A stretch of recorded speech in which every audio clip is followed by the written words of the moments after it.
الحمد لله نحمده ونستعينه ونستغفره ونؤمن به ونتوكل عليه ونعوذ بالله من شرور أنفسنا ومن سيئات أعمالنا من يهده الله فلا مضل له ومن يضلله فلا هادي له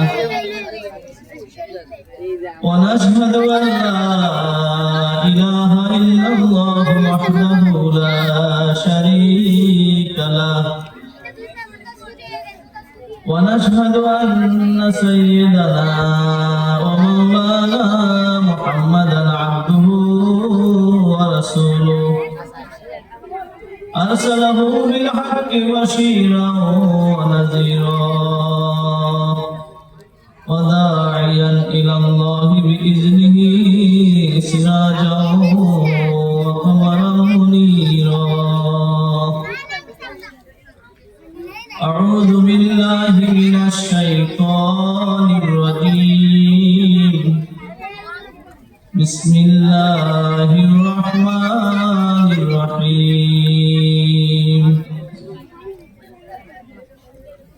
ومن أحسن قولا ممن دعا إلى الله وعمل صالحا وقال إنني من المسلمين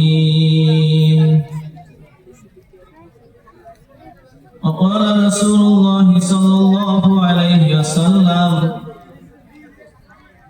نعمتان مغبون فيهما كثير من الناس الصحة والفراغ أو كما قال عليه الصلاة والسلام আল্লাহ পাকের দরবারে অসংখ্য শুকর ও সুজুদ যে আল্লাহ সুবহানাহু ওয়া তাআলা আমাদেরকে দুনিয়ার সমস্ত ঝামেলা থেকে ফারিগ করে জান্নাতের বাগিচায় নিয়ে আসছেন। আল্লাহ নিয়ে আসছেন। এই জান্নাতি পরিবেশে আসার তৌফিক আমাদের ছিল না, শক্তি আমাদের ছিল না।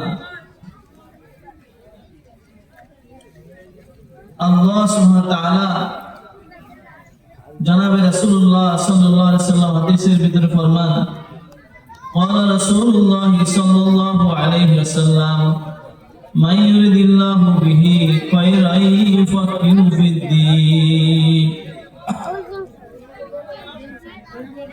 আল্লাহ সুবহানাহু ওয়া তাআলা যার ভালোর ইচ্ছা করেন, যার মঙ্গল কামনা করেন, আল্লাহ পাক তাকে দ্বীনের সাথে দ্বীনি মাহফিলে দ্বীনি মজলিসে আল্লাহ পাক তাকে পৌঁছায় দেন। আর এখানে পৌঁছা মানা এটাই যে বন্দার সাথে মাওলানা পাকের সাথে সম্পর্ক। কার সাথে সম্পর্ক? আল্লাহর সাথে সম্পর্ক। আল্লাহর সাথে যদি আমাদের সম্পর্ক না হতো তাহলে এই দ্বীনি মজলিসে দ্বীনি মাহফিলে আমরা আসতে পারতাম?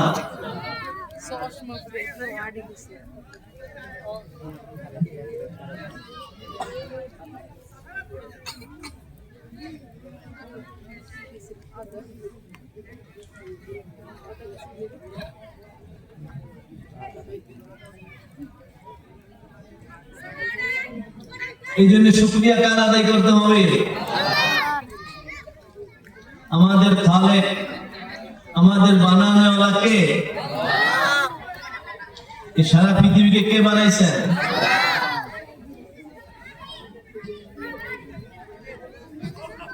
আসমান জমিনকে সৃষ্টিকারী কে? না অন্য কেউ আছে? এই জন্য ইবাদত চলবে কার?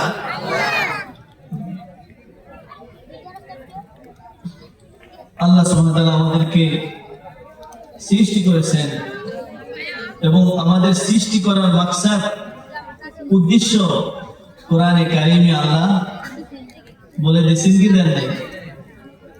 কি বলে দিয়েছেন কি না? কি বলছেন?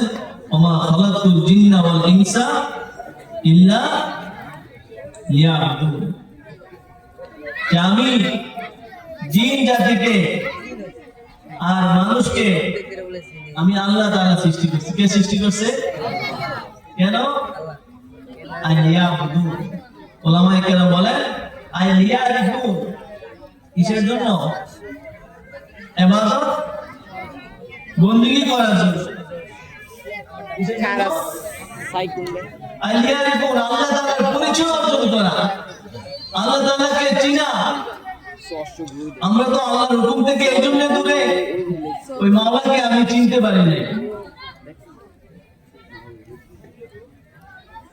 মাওলাকে আমি চিনি নাই, যার কারণে ওই মাওলার হুকুমকে পালন করা, ওই মাওলার কথা, দ্বীনি কথা শোনা আমার পক্ষে কি হয় না? সম্ভব হয়।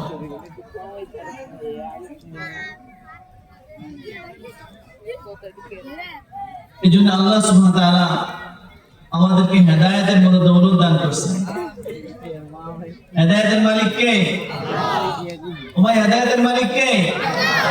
দুনিয়ার কারো হাতে হেদায়েত আছে? নবীর হাতে কি আল্লাহ হেদায়েত দিয়েছিল? যদি নবীদের হাতে আল্লাহ হেদায়েত দিয়ে দিত, তাহলে নবীর ছেলে কি বলে বেঈমান থাকতো? নূহ আলাইহিস সালামের ছেলে হেদায়েত পাইছে? নূহ আলাইহিস সালামের পরিবার হেদায়েত পাইছে? ইব্রাহিম আলাইহিস সালামের বাবা